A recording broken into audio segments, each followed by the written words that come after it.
uh, Global Sri Lankan Forum, United Kingdom. All of you warmly welcome to this side event.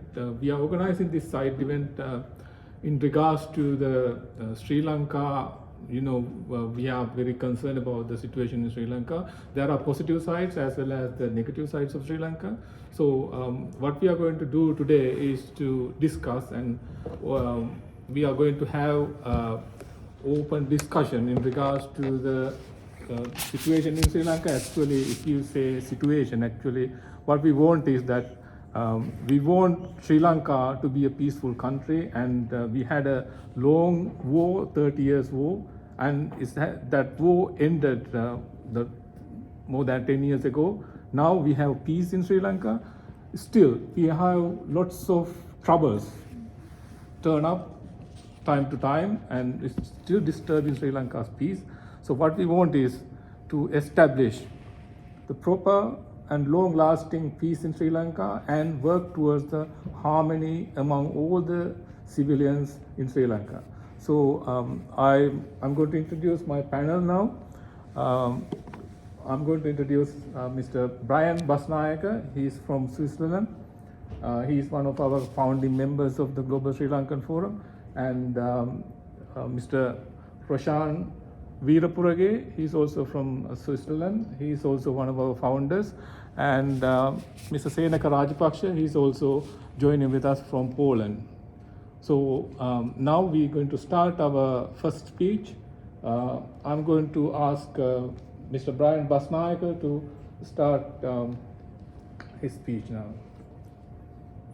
So our topic actually is the establishing a framework for accountability and reconciliation with locally developed mechanism for Sri Lanka. That is our subtopic in regards to the Sri Lanka's human rights situation. This is our response. My topic is entitled UNHRC, beleaguered and fighting for its credibility and authority. Viewed against the backdrop of an increasingly divided world in almost every sphere of life on Earth, and the constant threat of an imminent global conflagration, it is clear the principal international defender of human rights finds itself in an almost impossible situation to remain an objective and neutral party that both adjudicates and mediates in complex conflicts around the globe. The three current flashpoints, namely the Middle East, Ukraine and Eastern Europe, and Taiwan, have undoubtedly accentuated the UNHRC's current impotence due to the ever-growing divisions among nations and the increasing gulf between the global north and the global south. Never was there a time when the UNHRC seemed so vulnerable and wanting, and its credibility at stake. And never has there been a more urgent time when the UNHRC needed to properly look at itself and reassess its role in the UN organization and beyond. Here we wish to briefly recount the path to this complex situation and outline our view of what the UNHRC should consider in its reassessment, particularly concerning Sri Lanka. Indeed, given the current situation in the world, now is precisely the time for the UNHRC to abandon its failed conflict resolution models and instead consider alternatives that promise speed and success. Sri Lanka suffered for almost 3 decades from a bloody terrorist campaign by one of the most brutal groups to call itself a liberation movement. Indeed, the state and the people across the island suffered massively from the conflict. Indeed, the state and the people across the island, the war ended in 2009 with the comprehensive defeat of the LTTE, and yet the ending of the war did not bring complete relief to the people of Sri Lanka. Of course, terrorism receded from sight and sound, but it has lingered in the minds of the people right until now. The reason is apparent. The conflict from the very outset was internationalized by the supporters of the LTTE and some of the leading Western nations whose duplicity in the conflict has led to the present morass. Hence, now is the time for the UNHRC to abandon its position regarding the ethnic problem in Sri Lanka and look at alternatives from the perspective of Sri Lanka and its stakeholders from all the communities sharing the island. NATO in the East, a ghost from the colonial past.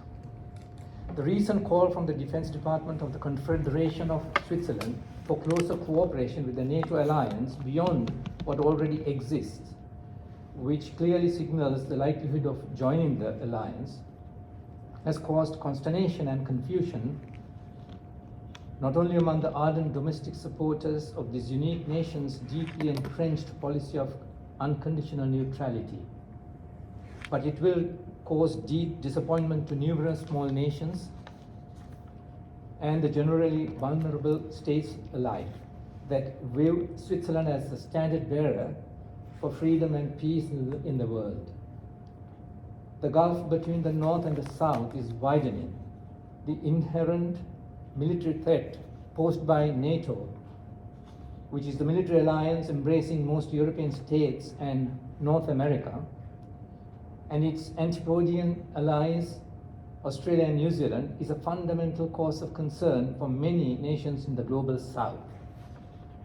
They certainly have to contemplate the consequences of living under duress in a world dominated by a military giant with a might comparable to the combined power and influence of the imperial powers of the 19th and 20th centuries, and which is now contesting the power and influence of the rising Asian giants, China and India.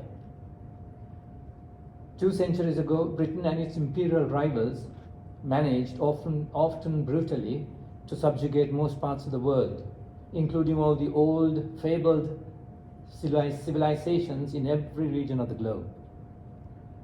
The subjugation of China and India was the greatest of pursuits and challenges, resulting in the ultimate crisis for the Western powers in the era of imperial expansion.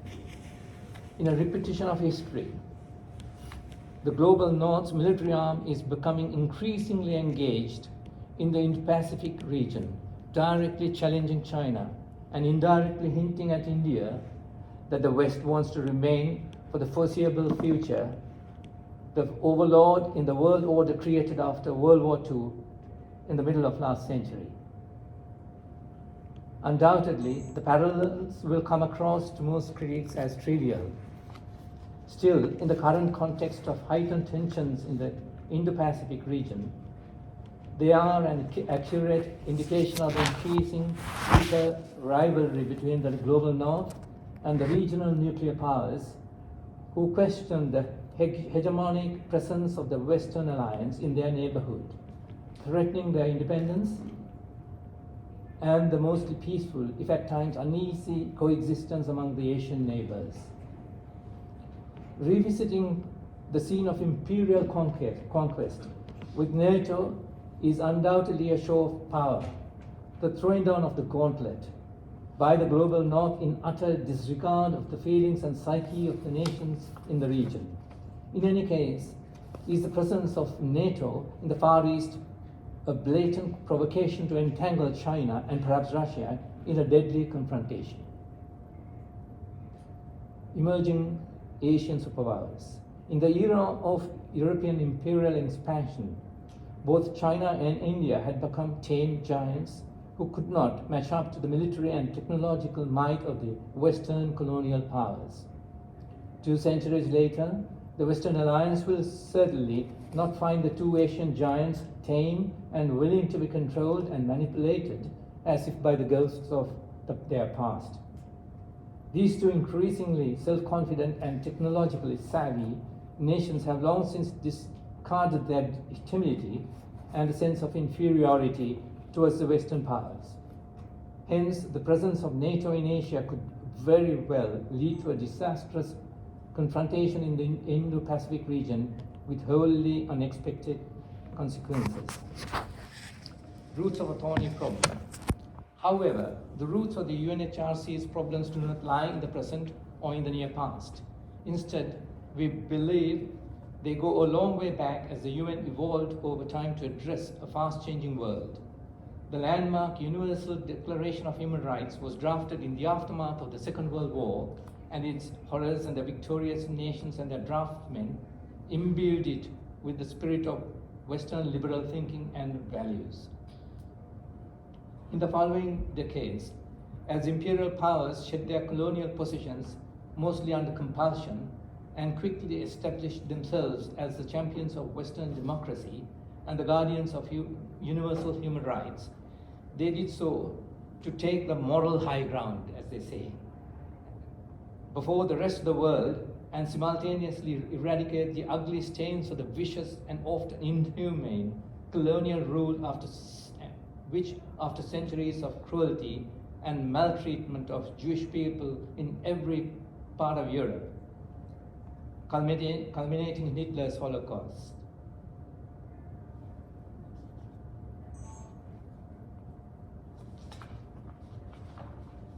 In this narrative, Imperial Britain played the most significant and infamous role in creating intractable problems as it withdrew from its far-flung empire.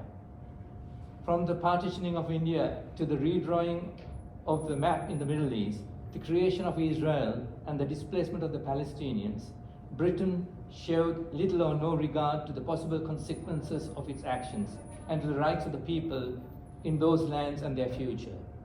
Britain's critical errors in Africa, Asia, Australia, the Americas, the Indian Ocean Islands, and the Pacific Islands have lasting consequences, with many resulting in wide-scale loss of lives and livelihoods and displacement of the people, and most of all, continuing armed conflicts. Today, Britain prides itself on its multilingual society and its cultural diversity.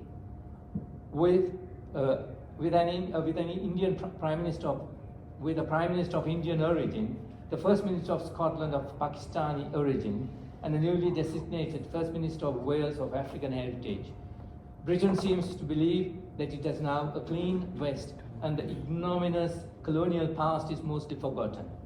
In reality, Britain has not totally come to terms with its imperial transgressions, and instead it continues to believe that it has an undying moral authority over the whole world. The presence of large communities of migrants from former colonies in many cities in Britain is seen as a symbol of the exoneration of its colonial past and the justification and the necessity for interfering in the internal affairs of those former colonies. Perspectives and interpretations. That's the final subtext. Drawing on a well-known analogy, it all seemed like the people who broke the door down, crashed the furniture, beat up the occupants, or even killed some, and then burned the house down, would come back and demand the survivors to build their home again, but only according to the wishes of the perpetrators of the crime. The new world order was built in the image of transgressors, turned into visionaries, who made unavoidable demands and placed unreasonable strictures on the newly independent nations across the globe. The West's view of democracy as the ultimate guarantor of universal human rights is predicated on the uncritical acceptance of Western values and standards that have ironically shifted and changed over time, and on expediency. Western democracy also demands compliance with international financial and trading systems controlled by the United States and ably supported by its Western allies. Furthermore, adherence to Western democracy implicitly requires unconditional acceptance of the world order controlled by the United States, with the ardent support of the members of the Western Alliance. In this world order, the free world is protected and the rest of the world is kept in line through the menacing presence of the ubiquitous US Navy in all seas and oceans, and the unknown number of military bases dotted across the globe, ready to suppress dissent and undermine or overturn regimes unfriendly to the US or the Western alliance. However, rising powers such as China and India are emerging as possible challenges to the US hegemony, and it is highly likely that the world is already shifting from a unipolar to a multipolar world. In our view, this is the background to the present problems facing the UNHRC and the complexities in the conduct of the Council. The conflicting interests of the Western Alliance and the rest of the world have recently heightened significantly and are becoming increasingly transparent, while regional conflicts have deepened or increased in number with the emerging superpower and bloc rivalry. In the current shifting political landscape, the policies and conduct of the Western nations vis-a-vis the Global South are proving to be questionable, and the West claim to the moral high ground has become a farce. Indeed, the West is guilty of double standards when dealing with the perceived friends and foes. A different approach. Clearly, Sri Lanka is a case in point for the UNHRC to reassess its policies and conduct and start a proper dialogue with the government of Sri Lanka to resolve all outstanding problems, bring reconciliation between all communities, and forge lasting peace. The majority of the people of Sri Lanka will definitely not accept foreign interference or foreign adjudicators reminiscent of colonial subjugation. Indeed, Sri Lanka spent a good part of its independent statehood embroiled in a bitter struggle to defeat terrorism and preserve its territorial integrity. The civilian population had to undergo various privations, and the economy suffered from low growth and setbacks to development. Since the end of the LTT's reign of terror in 2009, the UNHRC, in conjunction with Western countries, including the EU, has pursued Sri Lanka with threats of sanctions to accommodate Tamil demands that are aimed at eventual partitioning of the island. Indeed, it was a shocking and inordinate length of time to waste when a truly conciliatory and impartial UNHRC would have invested all its efforts to support the government of Sri Lanka, the Tamil community, and the civil society to engage in an earnest dialogue to bring reconciliation, rehabilitation, and lasting peace to all the people of Sri Lanka.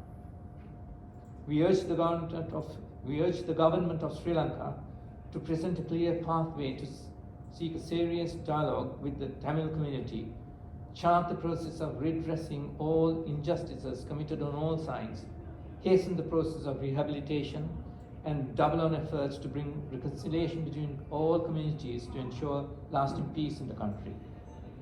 We urge the UNHRC to adopt a different approach, conciliatory and supportive, in engaging with the government of Sri Lanka and all stakeholders in the country. We believe, as most of the people of Sri Lanka do, that a lasting peace is only possible when the stakeholders from all sides agree, and any solution to the problem has to come with their agreement.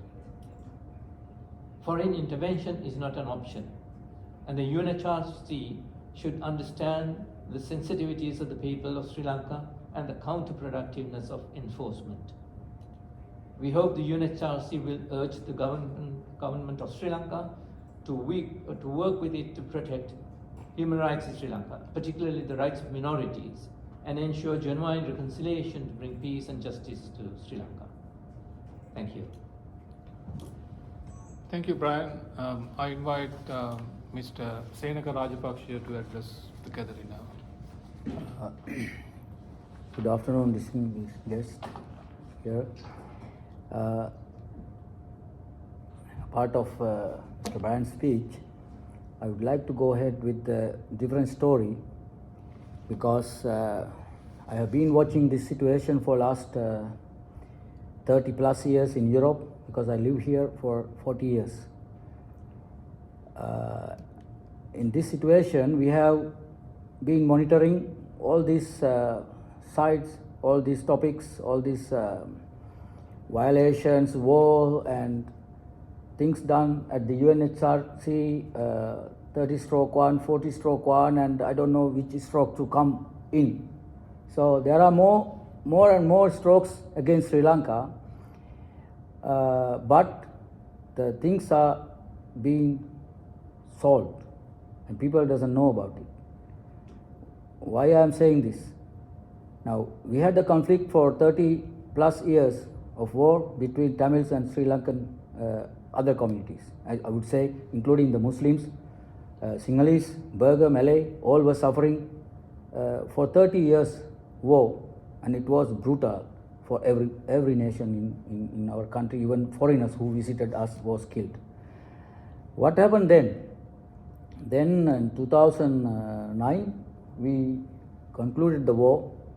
We eliminate the terrorism, and we brought the peace, whatever it's called.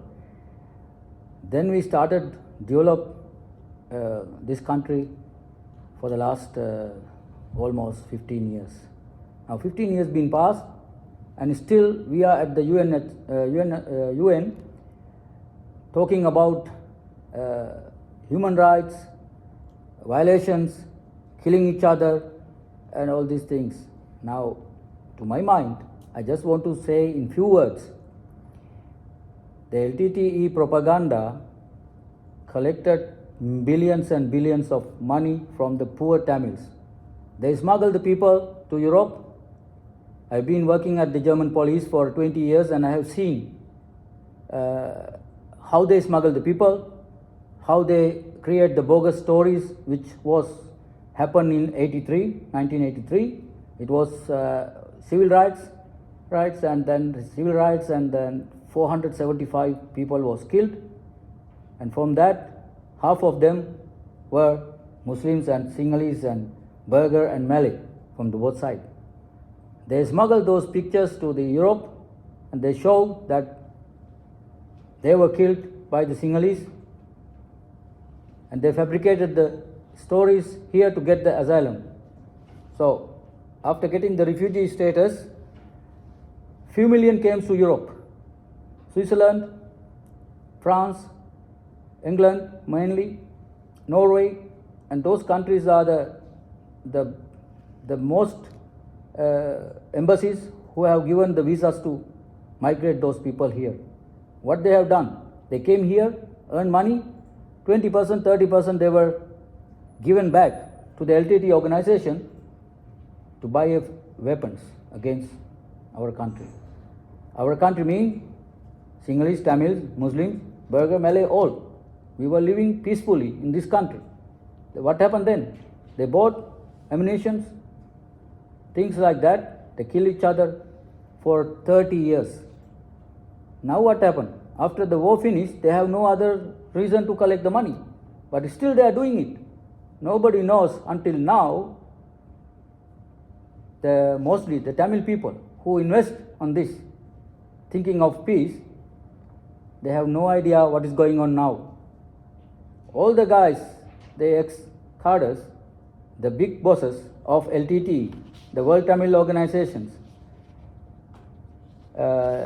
lived and living in these countries. They took those money back to Sri Lanka, and now they started mass projects. And where is this problem now? Now still I see some Tamils are here roaming around, telling the same story,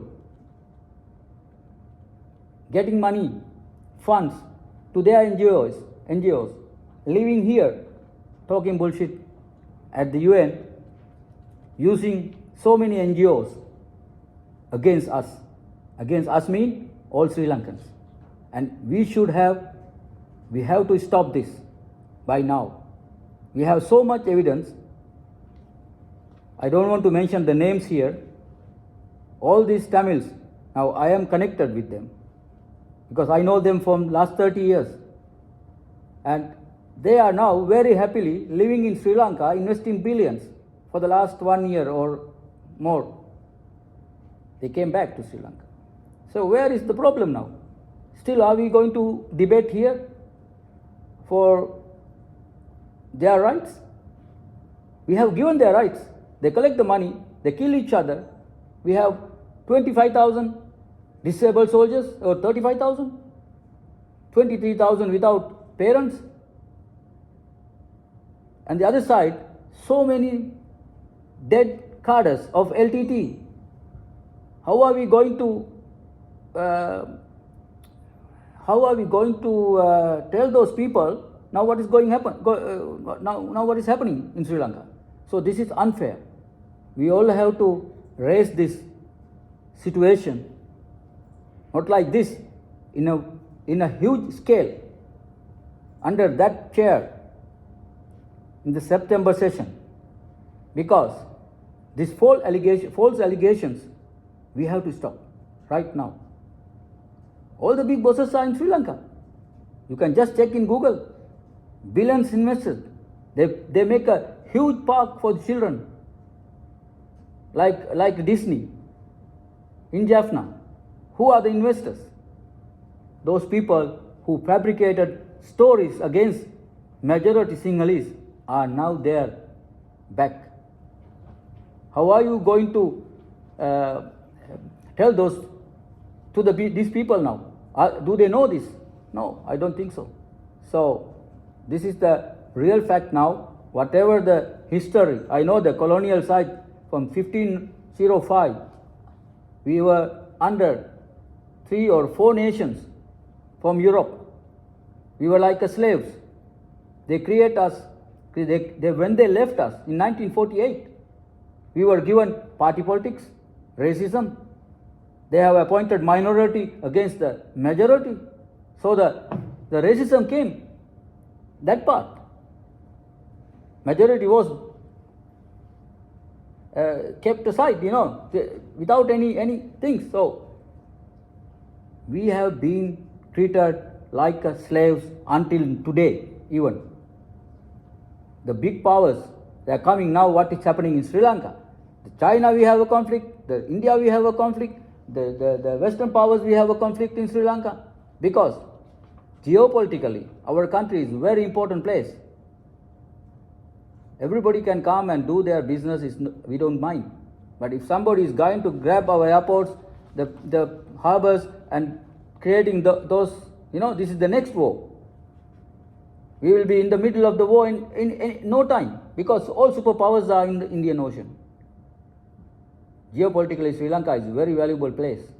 So my point is, now we have to tell the big bosses, look guys, we have enough wars. We need to breathe again. We need our children to be safe. So Tamils and Muslims and Sinhalese, we don't have any problems. I have here Muslim friends, I have Tamils here. We are living together, we are working together, we are drinking together, we go party together. We have no conflict. So why is that in the UN inside the UN building, why we are fighting each other? For what? Because some people only need their money, they want to retain, and they are just trying to fool us, everybody. So we have to stop this. I invite all of you in September. We really have to raise this in higher scale at the UN. So otherwise, we have to stop those fundraisers feeding their fat bellies, and this has to be stopped. This is only game of money, nothing else. The problem is somewhere else. They have to go to Jaffna. From Kilinochchi, Vavuniya, you go and see what are the developments there after this bloody war. We saw the people came out of the war zone only with the underwears, no clothes, they don't have basic needs. Women came with children. We have seen it when the war stopped. So now everybody is very happy. So we don't need any more conflict in Sri Lanka. So Tamils and the Muslims and the Sinhalese has to understand this. And we have to stop the bogus stories spreading in this house. And I don't want to talk more. I gave you a short note because this is the truth. Whatever I have experienced for last 30 years or 35 years in Europe, we have seen it, we have experienced it, and we have eliminated that problem too. We don't have to continue anymore. All need peace, nothing else. Thank you for listening to me. Have a nice day. Thank you, Senator. Now I'm inviting Mr. Prashant Veerapurage. So, good afternoon, everybody. My topic is reconciliation in Sri Lanka. So, is the Tamil diaspora driving force lasting peace in Sri Lanka or stubborn stackle to reconciliation? On the 9th of May of this year, Sri Lanka will celebrate the 15th anniversary of the Sri Lanka Armed Forces glorious victory over the terrorist fighters of LTT. Once the world's most potent and body's terrorist group beginning the campaign of terror. The heroes of Sri Lankan Armed Forces routed the LTT, leaving it without effective leadership and the necessary fighting morale among the cadres. The LTT conducted a brutal and protracted war lasting almost 30 years. The end, however, came swiftly with the massive firepower and the tactical acumen of the joint Sri Lankan forces, which proved to be too overwhelming even the LTT. However, almost 30 years of a brutal and debilitating conflict, followed by 15 years of terror fire existence. Sri Lanka is still unable to enjoy the dividends of peace and social and economic stability. It is indeed ironic that the first nation in the world to encourage the terrorist group comprehensively should continue to suffer an aftermath of 3 decades of conflict. Indeed, it is not a lack of will or interest of the government or civil society that real peace and stability are still awaiting this nation.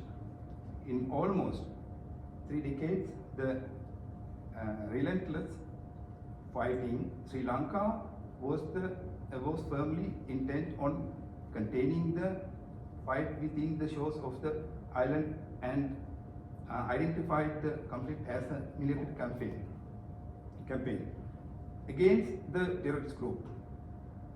Neither the government of Sri Lanka nor the general public or the civil society saw the conflict as a fight between the government and the Tamil community, in whose names LTT claimed to be fighting to carve out the separate state, the so-called Tamilelam on the island. In this 30 years campaign, the LTT managed for some years to control a large set of land, including the part of the Jaffna Peninsula. At the time, the government of Sri Lanka believed it was incumbent on them to pay salaries to all government personnel, including school and hospital staff, local government personnel, etc. Even the areas under the control of the terrorists. Furthermore, the government believes that it was duty-bound to provide basic food supplies, medicine and other essential for its citizen living under the control of the LTT. The government role in providing essential supplies to its citizen in vital fact that Tamil, Ilamis and LTTE apologized often try to suppress when they attempt to overplay and discrimination against the Tamil by the Sri Lankan government. We firmly believe Sri Lanka cannot enjoy the benefit of the much year for peace because seeds of conflict germinated outside the shores of the island in Britain and India. Foreign interference further exacerbated the conflict, and the threat of foreign intervention still hang over Sri Lanka. It is sad and disturbing fact in even UNHCR has failed to grab.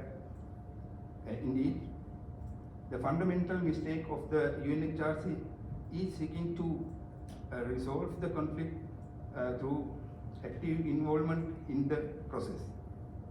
It must understand that the process of reconciliation and resolution is a domestic matter. The internationalization of process will only reignite the conflict, leading the further destabilization in Sri Lanka. Undoubtedly, the people of Sri Lanka deserve and are entitled to more than that. As we pointed out earlier, the internationalization of the conflict was inevitable, but the role that the Tamil diaspora would play during the afterwar, indeed not. The diaspora played enormous part in financing the LTT and its brutal terrorist war in Sri Lanka. It also played a significant part in influencing Western nations as well as some African and ASEAN countries to take a negative view of Sri Lanka and desperate fight to protect the citizen and territorial integrity of the island nation. Europe and the US shunned Sri Lanka and supported the Tamil cause. It was only years later, after the 9/11 terror, that the US and the EU banned the LTT. However, Tamil diaspora never fell out of favor in the West. Indeed, in Canada, it has the unfolding support of the Canadian government.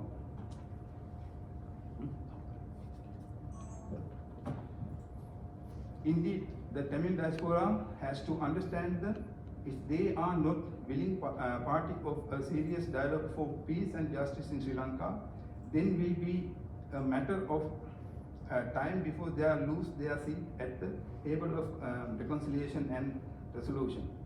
We sincerely hope the Tamil diaspora will not be an obstacle of reconciliation. We believe diaspora will not ignore the vital interest of the Tamil community in Sri Lanka. Instead, they will stand on the right side of history. I thank you. Thank you, Roshan. I'm going to give a very brief reading about something very important that has been discussed and always raising during the Human Rights Council sessions all the time.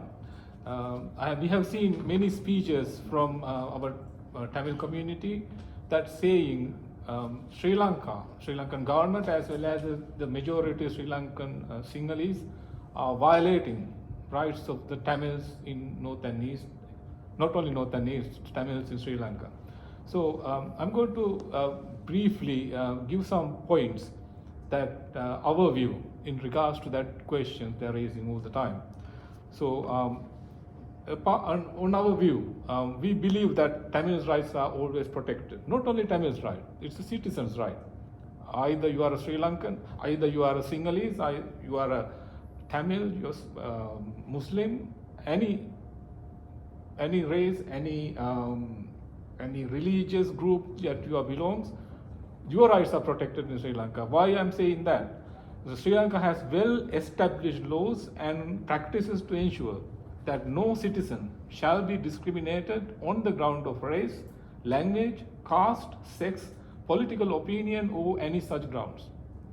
Sri Lanka has also taken steps to address the manifold challenges in line with the National Plan of Action for Implementation of Recommendations of Lessons and Learned Reconciliation Commission LLRC, which seeks to promote intercommunal and interreligious understandings in the reconciliation processes, as well as address grievances and grant redress to those who have been victims and those rights have been violated on the grounds of ethnicity or religion.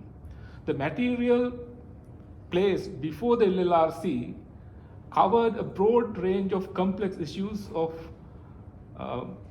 various nature, resulting in a need of the Commission to identify the issues which the Commission deemed necessary to deal with.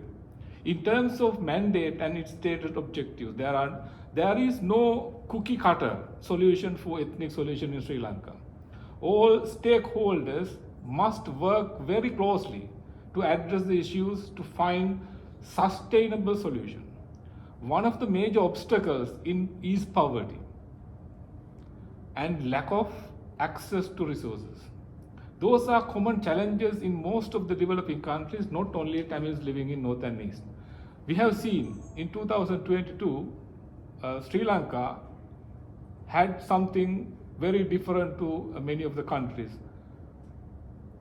That Sri Lankans altogether, including Sinhalese, Tamils, Muslims, and all the other ethnic groups, everybody get together and ousted one of the presidents elected with the overwhelming majority within 2 years of his reign. Why? Not because that Sinhalese are being prejudiced or Sinhalese being victimized for something, not because of Tamils are victimized or not because of the problems raised by the Muslims, because it is the common ground, because of the economic reasons. There's no other reason that to describe that uprising in 2022. So, as we believe that the Tamils' rights are always protected, including all the Sri Lankans' rights, not just only Tamils living in North and East. So North and East Tamils are also Sri Lankans, hard-working people, we know that, contributing to the country's economy, same as everyone else in Sri Lanka. Always that Tamil sympathizers are raising questions about these discrimination issues, raising questions about the violation of their rights, but it is the rights of all of the citizens of Sri Lanka, Sinhalese. It is something common in the part of the region, not only Sri Lanka. It's mainly the poverty, mainly the economic reasons. We have so when we look at the reconciliation, why we are not getting the reconciliation? Now the war has ended more than 10 years ago, but still people are talking about the reconciliation and we are talking about problems in Sri Lanka. Why we can't get to a common ground and finish this off? The problem is that the Tamil questions, their speeches and their work in the international community is kind of an obstacle to the reconciliation.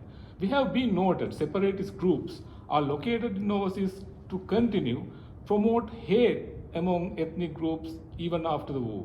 It has been a real obstacle for ethnic harmony in Sri Lanka. Most importantly, none of the groups ever provided support Tamils in Sri Lanka, as my friend always mentioned earlier. Further, none of them wanted to go back and live in North and East. Their main intention to create a dispute among the Tamils and other groups, including the Sri Lankan government. Unfortunately, so long as the Tamil diaspora is not committed to genuine reconciliation and a unitary state of Sri Lanka. However, there is a recent small development. However, we have seen a different approach from some of the Tamil activist groups recently.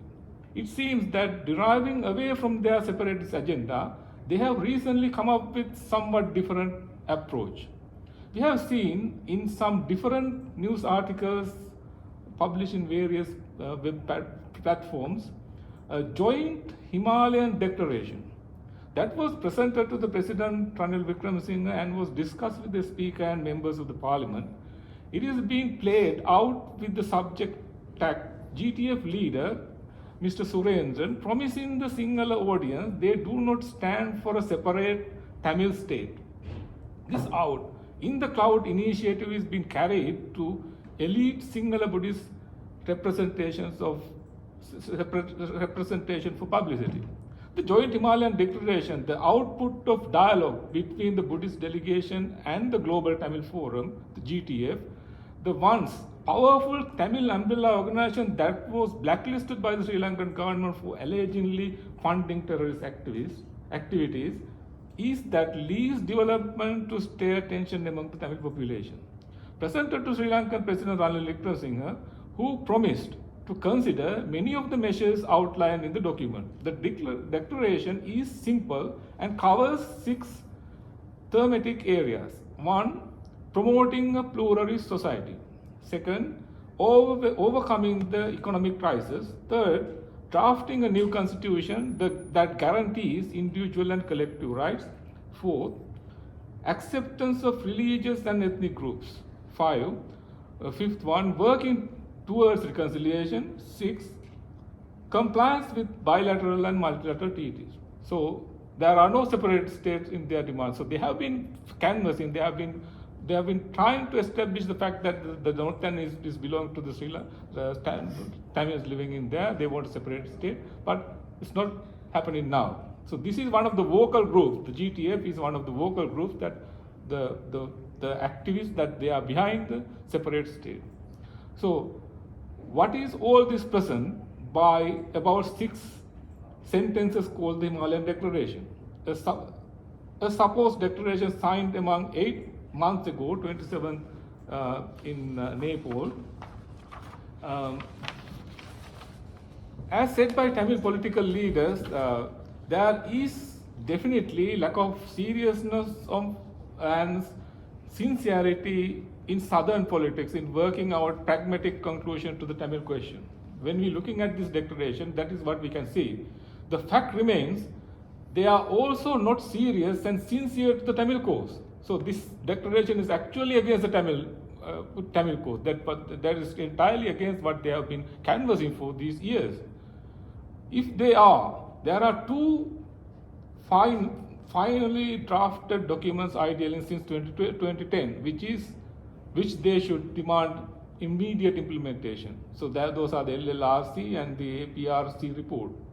So who would say this is going to work? Who would say that this declaration is going to be established kind of a phenomenon in Sri Lankan society? Is it going to change the way that the Sri Lankan government is going to work with all the ethnic groups in Sri Lanka? So it is something kind of a political move, that is what we can see. In conclusion, I can say, as stated on the LLRC, seeds of reconciliation can take root only if there are forgiveness and compassion. Leaders of all sides should reach out each other in humanity and make a joint declaration extending an apology to innocent civilians. Those who felt victim to this conflict, both Sinhalese, Muslims and Tamils, because of the collective failure of the political leadership on all sides to prevent such conflict from emerging. That is the real truth. Religious leaders and civil society should work towards it and empathize the healing impact it should have on the entire process of the reconciliation. This will create a pathway to find the best sustainable, long-lasting solution for Sri Lankans in Sri Lanka. So that is my and our view in regards to the Tamil question, and along with that small note that we are concluding our speeches, and now we will give about 8 minutes time to any questions from the audience.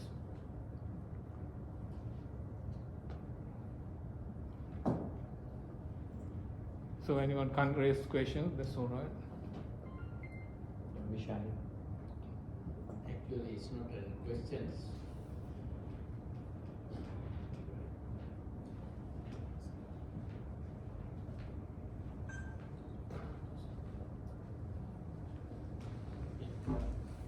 Actually, it is not a question that I want to raise, but I want to do a suggestion that we very well understand what you was presenting, and we stand, we are aligning in the same thing. We stand in the same way. So we would like to, to discuss further in this matter and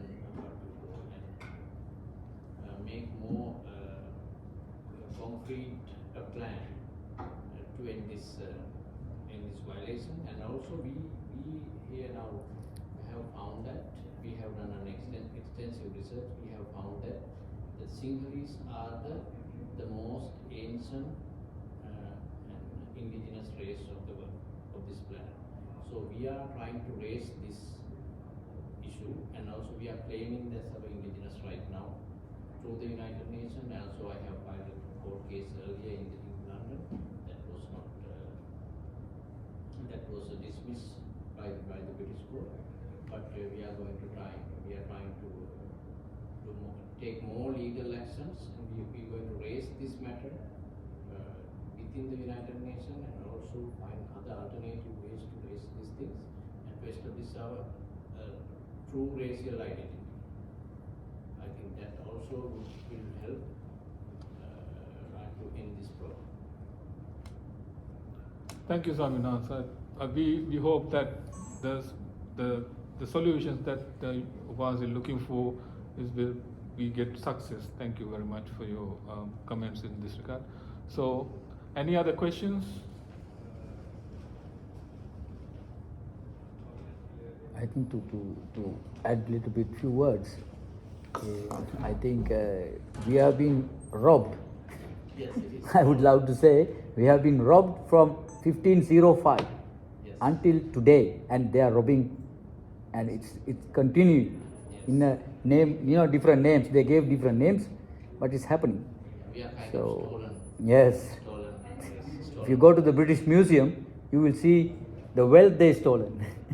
So even the stone fixed to the queen, So those are small things, but we have been robbed for long days. So I think, But we can unite it. yeah, exactly, we are doing it. So the real conflict is actually it's a fake. Yeah, I think that is what So, we have to address. have a kind of a dialogue, Yes. and these kind of initiatives will provide Yeah. such kind of a platform to discuss all these issues what we are Yes. facing, and what we all expect is a better Sri Lanka, to all the citizens of Sri Lanka to live in harmony, not just one religious group or one ethnic group, one religious, one caste, or none of them. We just want to live everybody Peacefully. peacefully. Thank you very much for attending this session. So we will hope we will meet again. Thank you very much all your support. Thank you. Thank you.